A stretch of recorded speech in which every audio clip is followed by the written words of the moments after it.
Є. Привітики, Варя. Привіт, Іра. Ну що, будемо сьогодні починати говорити на самі незручні теми, про які мовчать або намагаються обходити мимо. Да. Думаю, вже час.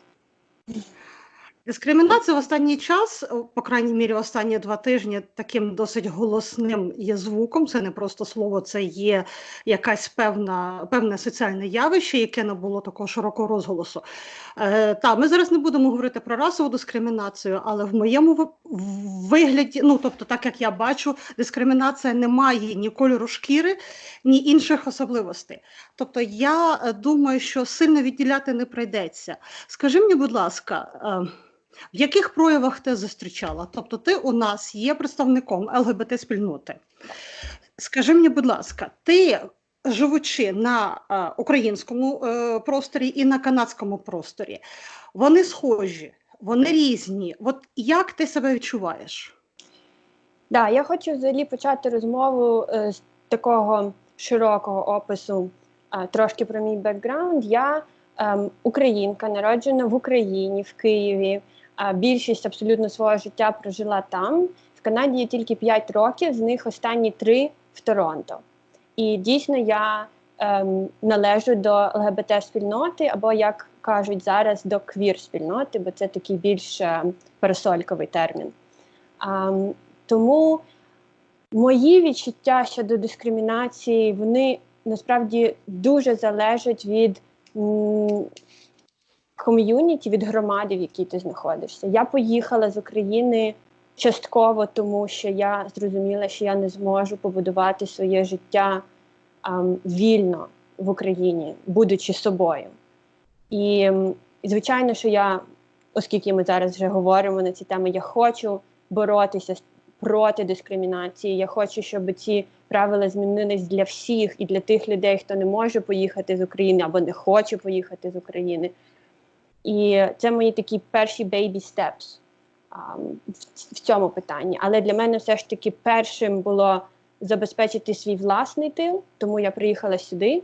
І тепер, маючи вже ресурси, будучи дорослою, я можу дозволити собі бути вразливою. Тобто попередні 10 років мого життя я не мала цього ресурсу, а тепер я можу добровільно і свідомо відкрити ці свої слабкі місця і бути готовою. Да? Тобто я хочу про це говорити. Чим відрізняється? В Україні взагалі немає такого дискурсу. Чому ми взагалі про це зараз говоримо? Тому що в Україні про це мовчать. І так само в українській громаді в Торонто про це мовчать. Це соромно. Цю тему не піднімають. Це дуже некомфортно, коли тобі доводиться про це говорити з українцями. І це інакше в інших громадах Канади. Звичайно, ми не можемо говорити про суспільство канадське як про якусь гомогенну річ. Та? Тобто є дуже різні спільноти. Коли ми говоримо про канадійців, народжених в Канаді, які мають переважно англосаксонське походження, це абсолютно інакше. Це взагалі не проблема і навіть не питання. Тобто ти просто кажеш «my partner», і люди дуже рідко запитують, якого гендеру твій партнер, тому що їм все одно. І я думаю, що це підхід, який би я хотіла мати загалом в будь-якому суспільстві, щоб це питання перестало бути проблемним. І взагалі перестало бути питанням. У мене декілька питань, давай почнемо з перших. Ти сказала, що є різниця ЛГБТ-означення і квір-означення. Скажи, будь ласка, я, до прикладу, не знаю різниці. По-перше, ЛГБТ – це такий пострадянський обмежувальний термін, тому що якщо ви подивились на сучасне англомовне написання, то там, крім ЛГБТ, ще там 5 різних літер в цьому слові, тому що ЛГБТ – це тільки 4 якихось ідентичності, а їх характеристики, напевне, що так? Ні, це саме ідентичності. Це так, як люди самоідентифікують себе в якій групі. Да?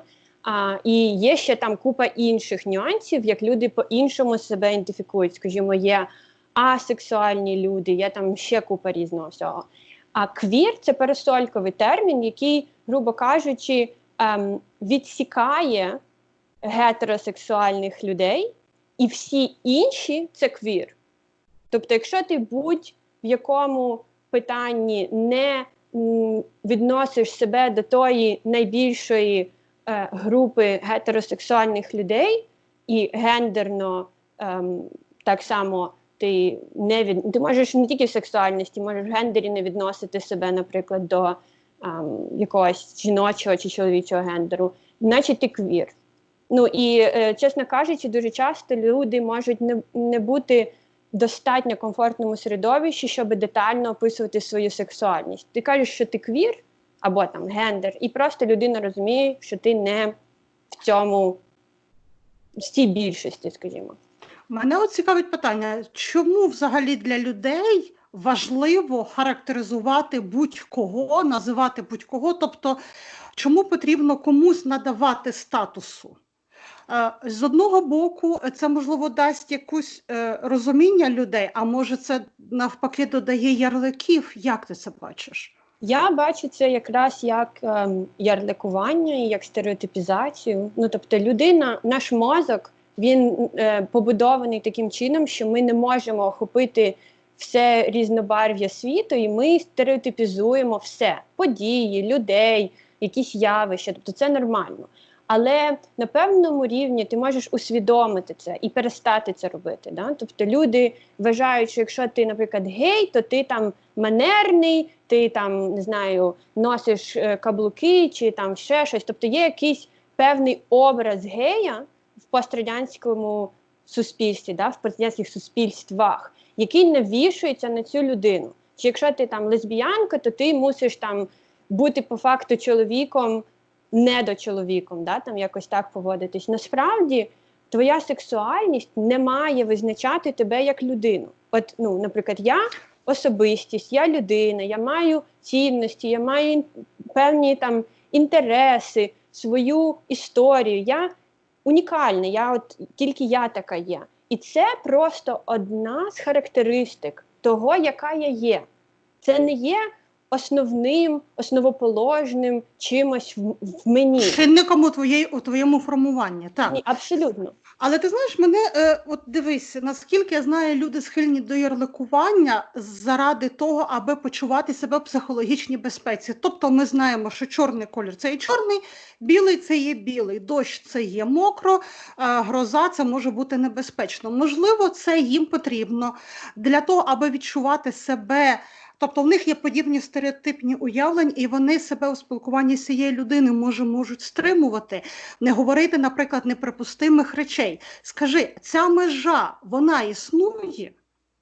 Ну, я взагалі вважаю, що люди мусять в спілкуванні будь з ким не говорити неприпустимих речей. Ну, тобто це якась основоположна річ, що якщо є щось, що ти вважаєш поганим, і тобі соромно це говорити будь-кому, то не говори це взагалі нікому. Ну, тобто, не треба шукати якусь окрему групу людей, з якими ти говориш на расистські теми як расист, а з іншими, наприклад, не говориш. Ну, ти взагалі, в принципі, в житті не мусиш говорити в такому контексті, якщо ти знаєш, що твої слова можуть когось ранити. Ну, мені здається, тобто, що це якась суспільна вихованість, тобто повага до людей, якими би вони не були, і ми навіть не мусимо знати, хто вони є, щоб їх поважати.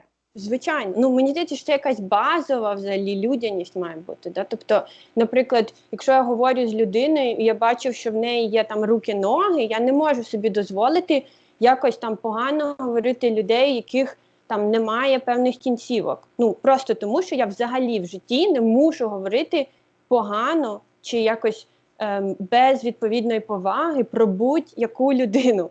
Ну, і мені здається, що оце ярликування, що значить бути в безпеці? Це означає, що, наприклад, якщо вони будуть знати, що я живу з жінкою, то я автоматично є якоюсь небезпекою для них.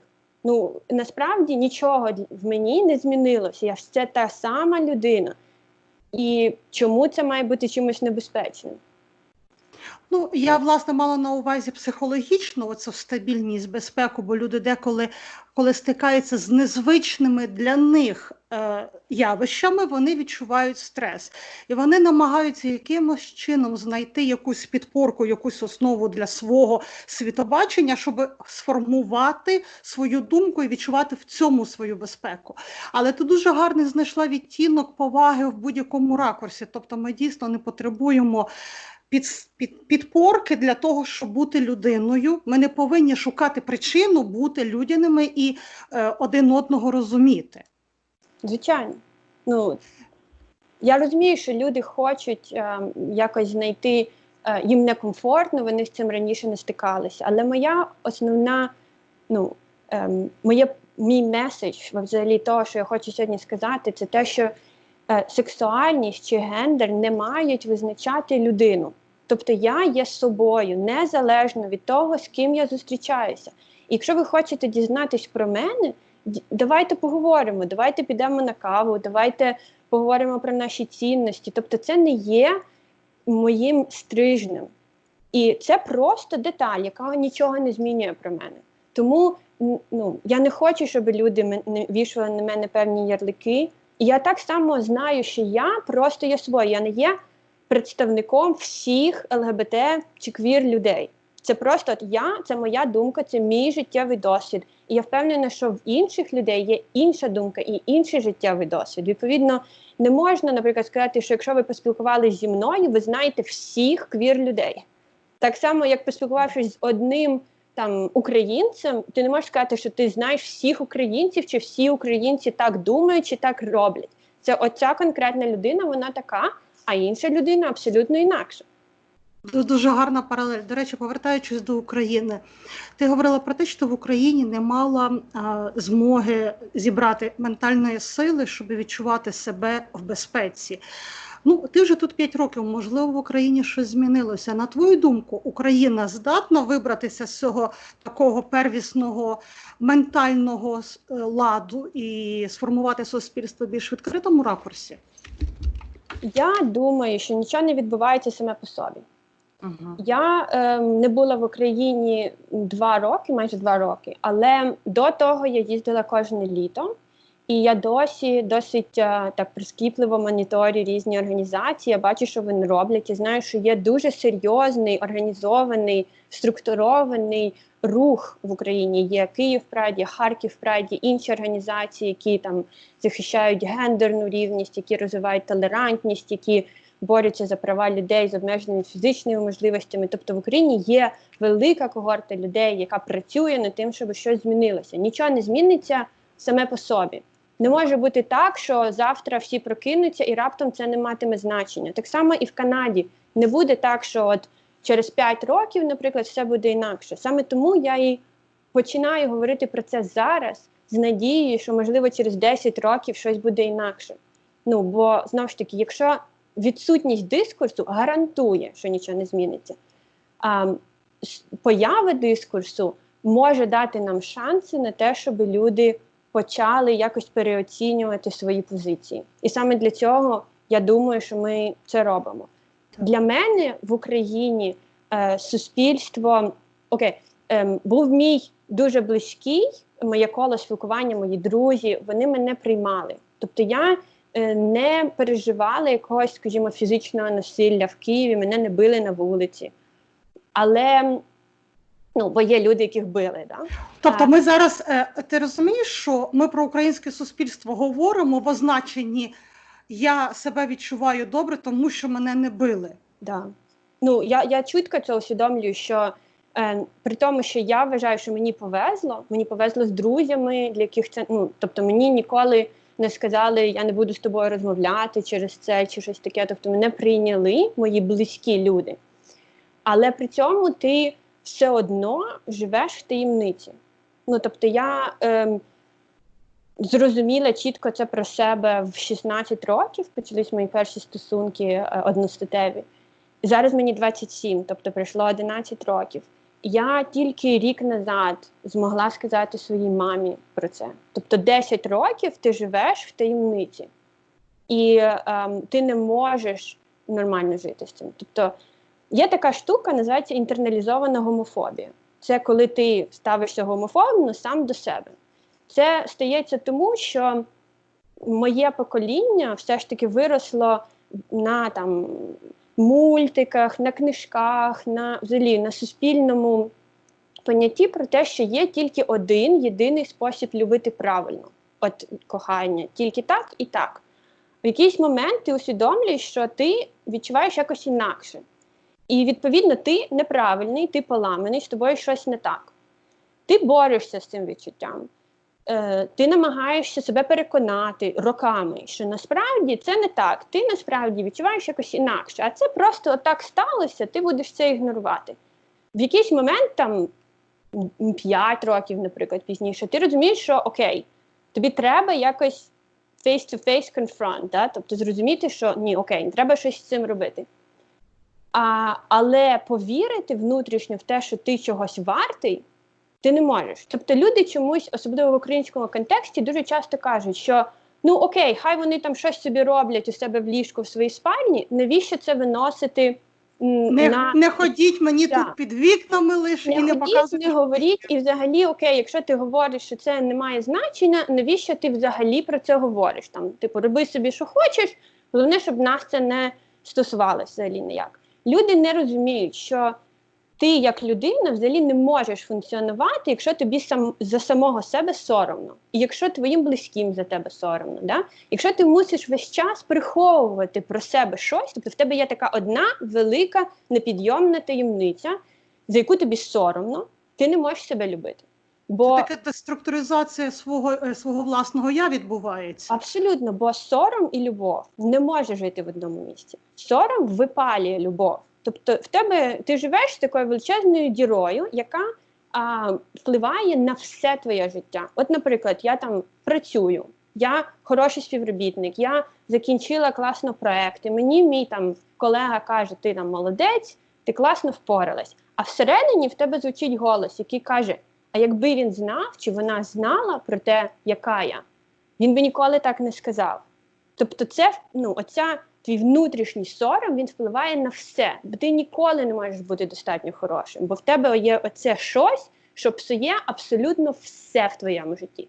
Відповідно, поки ти не приймеш цього про себе і не скажеш, окей, я маю право на існування, і я хороша, будучи такою, якою я є, і я варта любові, тоді ти можеш починати жити насправді.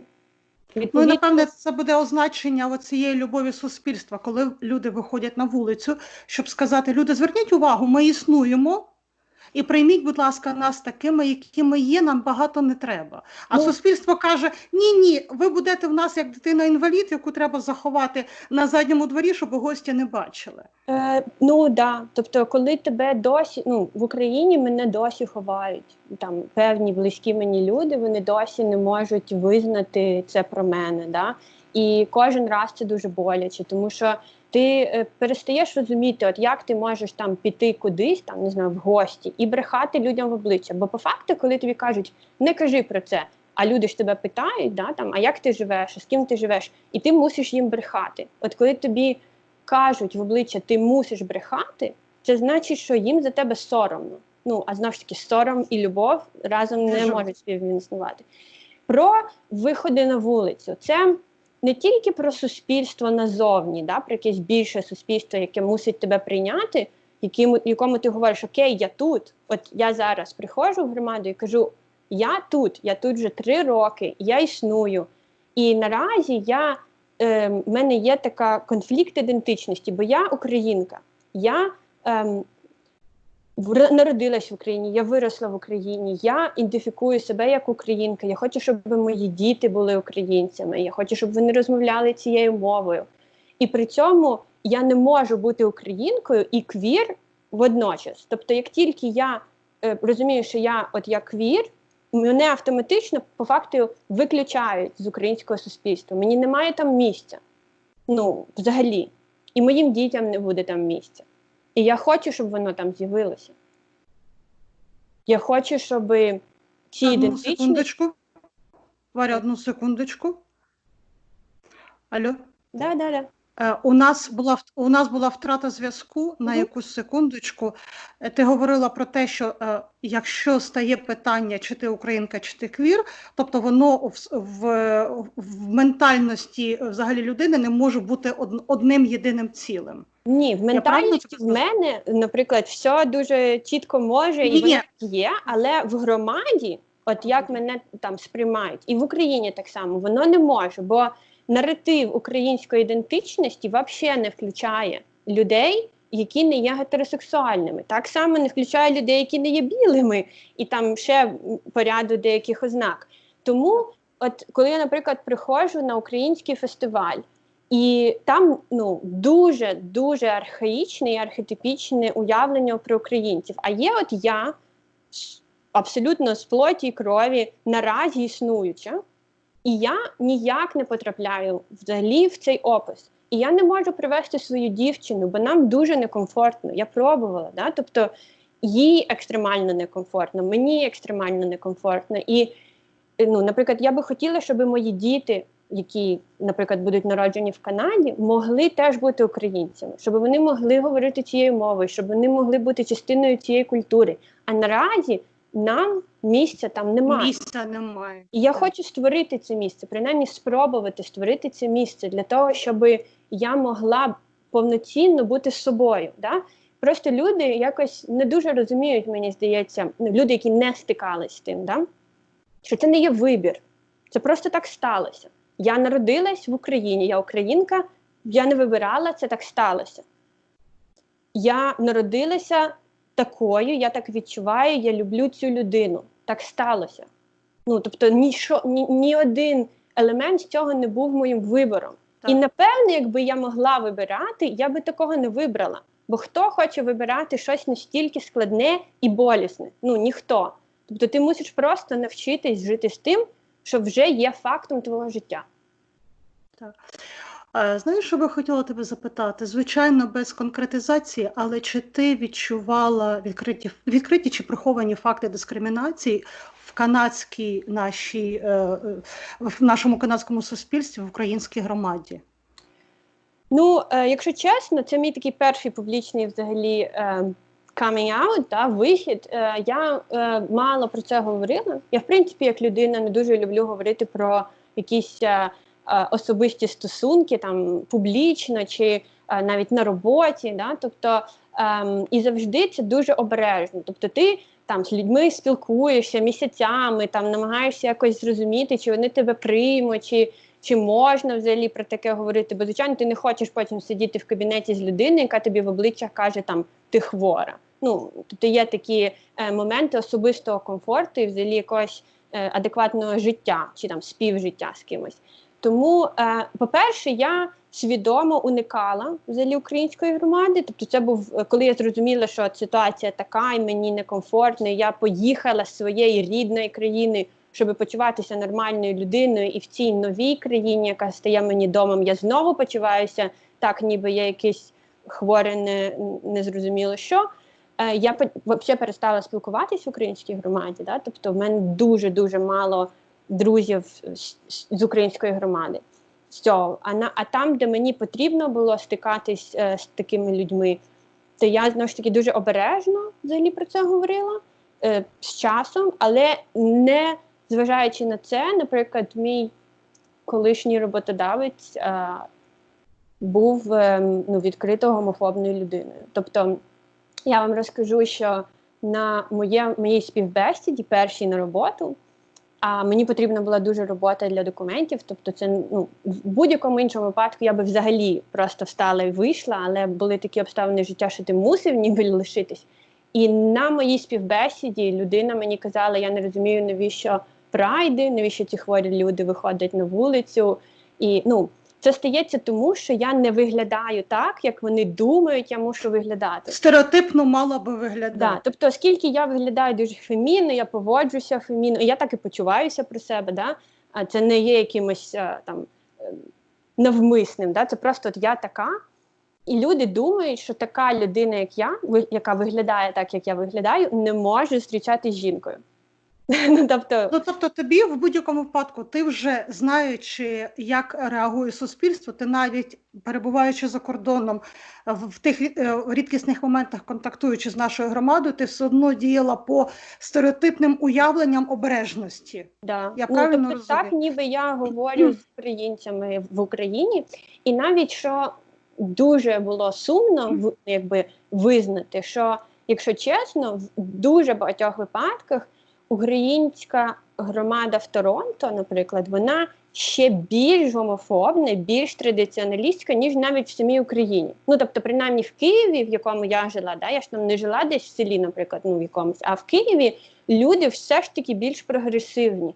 А тут є якась частина людей, які дійсно прям дуже традиціоналістськи налаштовані консервативно, і з ними навіть складніше, ніж мені було в Києві. Це було дуже неприємно виявити для себе. Дуже незвично. Ну і наостанок, Варя, мені здається, що ми, здається, змогли показати, що насправді всі бачать вовка, а насправді це просто казка. Що би ти, от ми виходимо, напевно, буде саме перше інтерв'ю, яке взагалі в нас вийде в паблік. Скажи мені, будь ласка, чи якось можна українцям якийсь дати короткий меседж, чи якісь побажання, чи, можливо, якісь ресурси ти б могла би порадити? Що можна зробити для того, аби люди відчували, точніше, аби люди не відчували себе в небезпеці, спілкуючись з тими людьми, яких вони вважають не такими? Я думаю, що спілкування з будь-якою людиною потрібно бачити людину. Ну, якщо чесно, мені, наприклад, набагато страшніше спілкуватись з тими людьми, ніж їм зі мною. Але я в кожний раз намагаюсь просто побачити людину, і навіть якщо людина наразі мене не розуміє, головне, щоб ця людина хотіла взагалі про це говорити, і, можливо, вона мене почує. І, можливо, я її почую. Да? Тобто я не можу виправити якихось речей про себе. І я не вважаю, що їх треба виправити. Але я можу бути теж не права в якихось речах. Я готова... Але діалог повинен бути в будь-якому Звичайно. випадку. Тобто діалог і взагалі просто бачити людину. Дякую тобі. Дякую, гарно. Секундочку.